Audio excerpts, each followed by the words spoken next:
মনটো নিশ্চয় ভাল লাগিছে মোৰ আৰু দলৰ প্ৰতি বিশেষভাৱে মই চিৰকৃতজ্ঞ। দলে মানে যিখিনি মোৰ ওপৰত বিশ্বাস ৰাখি মোক আগবঢ়াই দিছে, এই ক্ষেত্ৰত মই ভাৰতবৰ্ষৰ স্বনামধন্য প্ৰধানমন্ত্ৰী নৰেন্দ্ৰ মোদীদেৱ, অসমৰ সৰ্বকালৰ সৰ্বশ্ৰেষ্ঠ মুখ্যমন্ত্ৰী হিমন্ত বিশ্ব শৰ্মাদেৱ আৰু আমাৰ বিজেপি অসম প্ৰদেশৰ সন্মানীয় সভাপতি দিলীপ শইকীয়াদেৱলৈ মই অশেষ ধন্যবাদ তথা কৃতজ্ঞতা জ্ঞাপন কৰিছোঁ। তেখেতসকলৰ বাবেই মই দলত এই কাম কৰাৰ সুবিধাখন পাম আগন্তুক দিনত।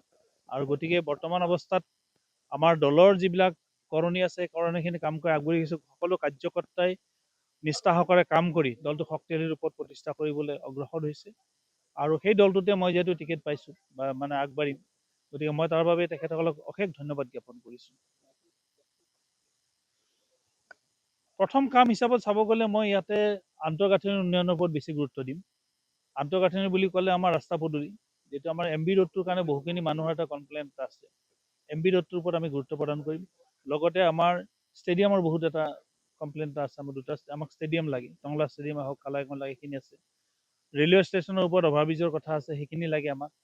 ইয়াৰ উপৰি আপোনালোকে নিশ্চয় জানিব, কেইদিনমান আগতে আমাৰ লোকসভাত আমাৰ সাংসদ ডাঙৰীয়াই এটা উত্থাপন কৰিছে যে অমৃত ষ্টেচন যিটো হ'ব আমাৰ টংলাত, তাত আমাৰ যিখিনি মাটি দৰকাৰ সেই মাটিখিনি ৰাখিব দিছে, বাকী মাটিখিনি যাতে ৰাইজক সুবিধা কৰি দিয়ে সেইটোৰ ওপৰত গুৰুত্ব দিছে। আমি সেনেকুৱা ধৰণৰ সমস্যাবিলাকৰ ওপৰত মাত মাতি যাম।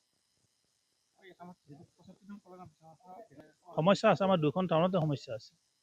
কলাইগাঁৱতো সমস্যা আছে, আমাৰ টংলাতো সমস্যা আছে। টংলাখন আচলতে যদি ওদালগুৰিৰ লগত কম্পেয়াৰ কৰে, টংলাখন এখন মানে সৰ্বাংগ সুন্দৰ টাউন হ'ব পাৰে। ওদালগুৰিখন যেনেকৈ অলপ সুন্দৰ হৈ উঠিলে, ডিমাকুছিখন বহুত ডেভেলপ হৈ গ'ল, কিন্তু বহু কাৰণত আমাৰ টংলাখন ডেভেলপ নহ'ল। গতিকে টংলাখন এটা সময়ত এনেকুৱা এখন চহৰ আছিলে, যিখন চহৰত আপোনাৰ ৰঙিয়া মঙলদৈৰ পৰা মানুহে বজাৰ কৰিব আহিছিল। গতিকে সেইখন চহৰ আজি এইটো অৱস্থাত আছে। গতিকে আমি ভাবোঁ আগন্তুক দিনত মই সেইখিনি কাম কৰিব পাৰিম আৰু এখন সৰ্বাংগ সুন্দৰ টংলা গঢ়িব পাৰিম, লগতে কালাইগাঁওখনো গঢ়িব পাৰিম। সমস্যা আছে, সমস্যাবোৰ সকলোৰে লগত আলোচনা কৰি সমাধান কৰাৰ পথ নিশ্চয় উলিয়াব পাৰিম।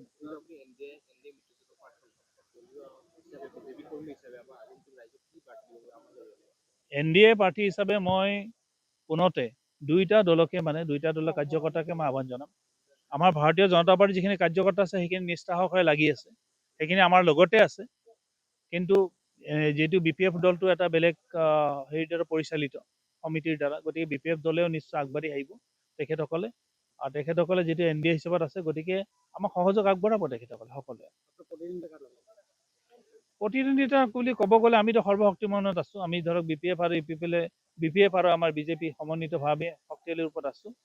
আৰু UPPLৰ ৰাজনীতি ধৰক এটা আঞ্চলিক দল হিচাপে তেখেতসকলক মই অৱজ্ঞা নকৰোঁ। তেখেতে নিজে শক্তি যুঁজিব, কিন্তু আমি শক্তিমন্ত বুলি আমি ভাবোঁ, নিশ্চিত বুলি ভাবি আগবাঢ়িছোঁ। অনুভৱ আমাৰ সুখী হৈছোঁ। আমাৰ টংলাৰে স্থায়ী বাসিন্দা দিছে মাননীয় হিমন্ত বিশ্ব শৰ্মা ছাৰক ধন্যবাদ দিছোঁ যে আমি ৰাইজে অতি সহজে আমাৰ ছাৰক লগ পাব, আমাৰ প্ৰাৰ্থীটোক লগ পাব। সকলোখিনি অভাৱ অভিযোগ সকলোখিনি পূৰ্ণ কৰিব বুলি মোৰ আশাবাদী। আৰু মোৰ ৰাইজে সহযোগ কৰিব আমাক যে আমি আমাৰ প্ৰাৰ্থীটোক আমি বিপুল ভোটত জিকাই নিব পাৰিম। ছাৰক মই আশীৰ্বাদটো মই কষ্টৰে আশীৰ্বাদ দিম, কিন্তু ৰাইজৰ যে সম্পূৰ্ণ অভাৱবিলাক পূৰ্ণ কৰে, যে আমাৰ যাতে সংগঠনটো আৰু মজবুত হয়, দীঘলীয়াকৈ যাতে স্থিৰ হৈ থাকে, মই এয়া আশীৰ্বাদ মানে চিন্তাধাৰাটো এইটো দাদা। ৰাইজলৈ এয়া আহ্বান জনাম যে আমাক সুযোগ দিয়ক, টংলা সমষ্টিৰ প্ৰাৰ্থীটোক জিকাই নিয়াক আপোনালোকে সকলো ভোটাৰে আমাক আশীৰ্বাদ দিয়ক। আমি সকলো ৰাইজৰ কাম কৰিবৰ কাৰণে যাতে আমাক সুবিধা প্ৰদান কৰে, যে এয়াই মোৰ ভোটাৰ ৰাইজৰ ওচৰত মোৰ বিনম্ৰ অনুৰোধ আৰু প্ৰাৰ্থনা।